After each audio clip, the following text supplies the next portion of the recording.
അത്താഴ നേരത്തിരുന്നിട്ട് എന്ത് ചെയ്യണം? ഇസ്തിഗ്ഫാർ ചെയ്യാം. ഏതായാലും നോമ്പ് അത്താഴത്തിന് എണീക്കൂല. തസഹറു ഫഇന്ന ഫി സഹൂരി ബറക. നിങ്ങൾ അത്താഴം കഴിക്കണേ, അത്താഴത്തിൽ ബറക്കത്തുണ്ട് എന്ന് പരിശുദ്ധ റസൂൽ സ്വല്ലല്ലാഹു അലൈഹി വസല്ലം.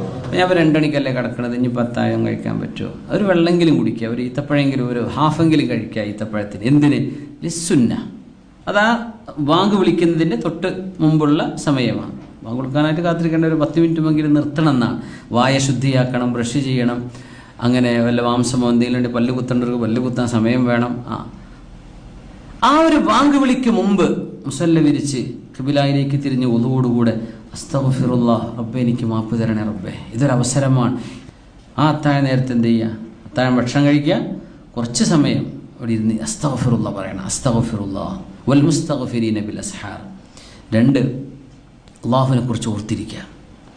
ഉറക്കവും ക്ഷീണമൊക്കെ ഉണ്ടെങ്കിൽ പിന്നെ നടക്കൂല. പക്ഷെ നേരത്തെ ഉറങ്ങാനൊക്കെ കഴിയുകയാണെങ്കിൽ ഒന്നും നമുക്ക് ചൊല്ലാൻ കഴിയണില്ല, ഇരുന്നങ്ങനെ അള്ളാഹുവിനെ കുറിച്ച് ഇങ്ങനെ ഓർത്തിരിക്കുക.